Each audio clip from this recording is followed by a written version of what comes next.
Ugh. There's too much light. My blessed mess forsaken! These fairy tales are much too plain, so dull and dry, a lifeless dream. I'll brew 'em bleak, I'll craft 'em dark, to make 'em grim, that's my hallmark. My guts fill up with pretty tales, their prissy cuteness never fails to make me puke, to lose my wits, to rot my teeth and give me fits. Out the rancid, stale and foul, despise the happy ending.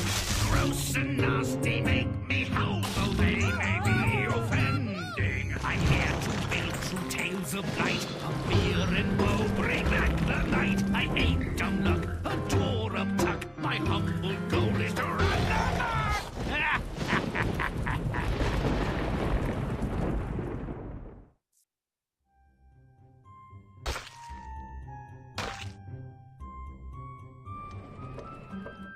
Only in fairy tales could a numbskull be a hero.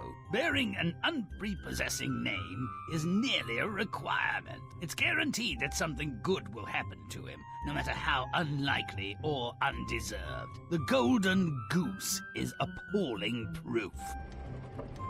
Father sends his 3 sons to chop wood, perhaps believing that idle hands do the devil's work. Take provisions, children. God forbid you should suffer a moment's hunger or thirst. Smarty Pants should have a pancake, Mother, with a flask of good wine. Let Best Boy have the same. Dimwit can take that crust of mouldy bread and a bottle of sour beer. As soon as they enter the woods, the would-be lumberjacks encounter a peculiar old man. Please, sir, offer me a piece of your pancake and a drink from your flask. I'm hungry in part. I think not, old one. If I shared with you, I'd have less for myself. You young gentleman, might I have a morsel of your cake and a sip of your wine? I'm starving. Oh no, old one. If I shared with you, I couldn't share with someone worthier. Then you, boy, will you share your food and drink with me? Gladly, sir, though you may be accustomed to better. Half of what I have is yours. Bad character bears bad luck. You have a good heart. If you cut down that old tree, you'll find something good at the roots. Something good? Maybe. There's a goose with feathers of pure gold sitting in the roots. Dimwit gathers it up and walks to the nearest town. Curious girls whose greed conquers their discretion try to steal some golden feathers. The moment they touch anything that has touched the goose, they're held fast and dragged behind Dimwit like a lumpy tail. Keep away, for goodness sake, keep away! This is not like glittering precious gold. It's more like horse glue. Stay back! Save the advice, you selfish churl. Why should you have all that gold? I want my And she gets her share of deserved ridicule. But there's more fun to come. A nosy parson's sense of decency is outraged by the bizarre procession. For shame, you good-for-nothing hussy. Why are you running after this young man? Come away. Oi, your reverence, don't forget we have a christening today. What a fiasco! But hilarious! Everyone who witnesses these fools tripping behind Dimwit and cursing their own stupidity is in stitches. Gotta love that. And the king's daughter does. Father, that man made me laugh. I want to marry him. Him? He's several stops below your station. If you want me to be happy, arrange it. All right, but he must prove himself worthy. Boy, come close if you want to be my heir. The king's not happy that his only daughter has fallen for a dolt with a retinue of morons. After a moment's thought, he sets 3 tasks. First, find a man who can drink an entire cellar full of wine. Then, find a man who can eat a mountain of bread. Finally, bring me a ship that can sail on land and water.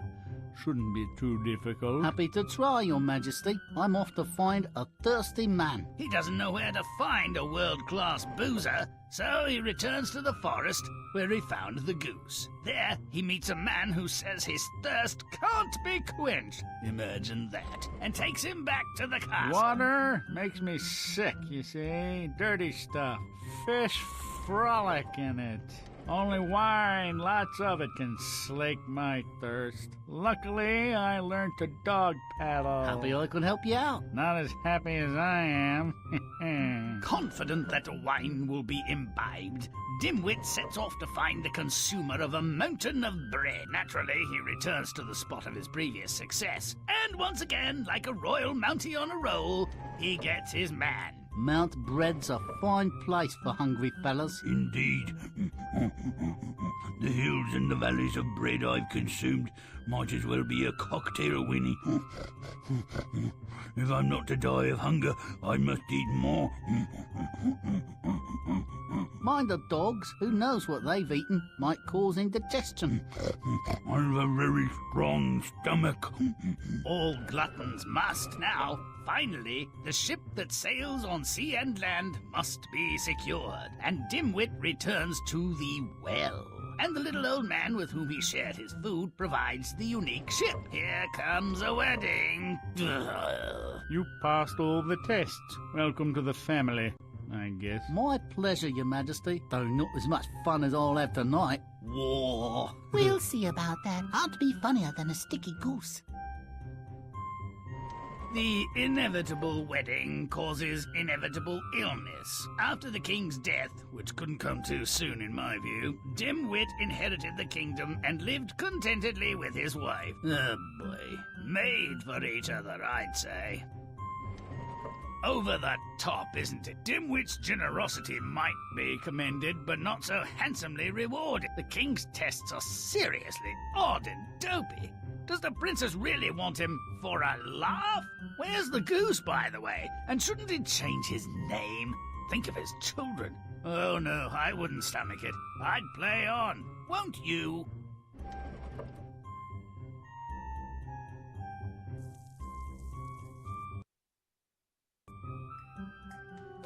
Father sends his sons to chop down trees. Why? I'm serious. The weather's fair, the cottage is in good condition, he's not in the lumber business. Why? Looks like mindless, punishing make-work. His son should show him what they think of his program. Make it foul. Muddy it up.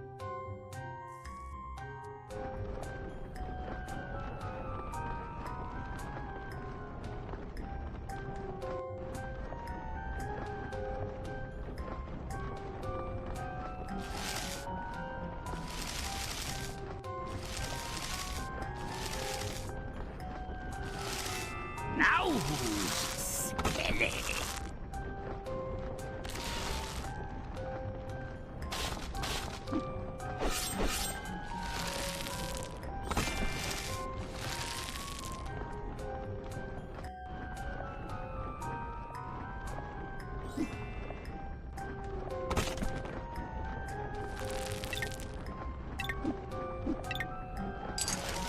Grim's stinky. Now.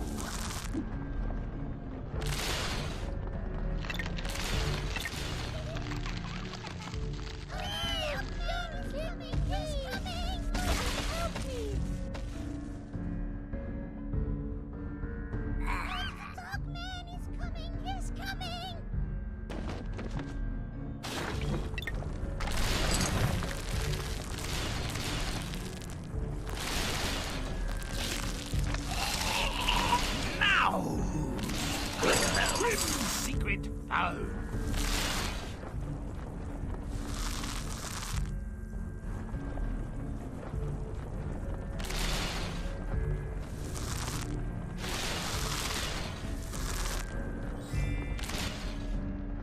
Romp and stump.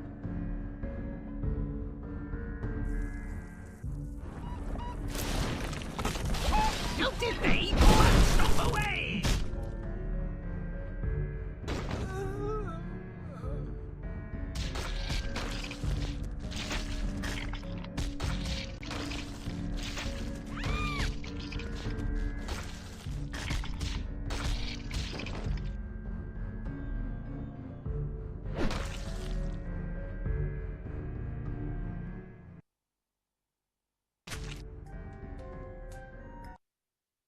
the selfish older brothers deny a request to share their food and drink, didn't uh-oh go off in your heads? Danger, danger! Always a terrible idea to thwart a dwarf's desire. I know, I saw a whole website about it.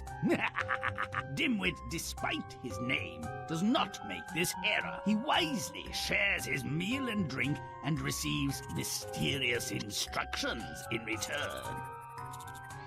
Make it gross.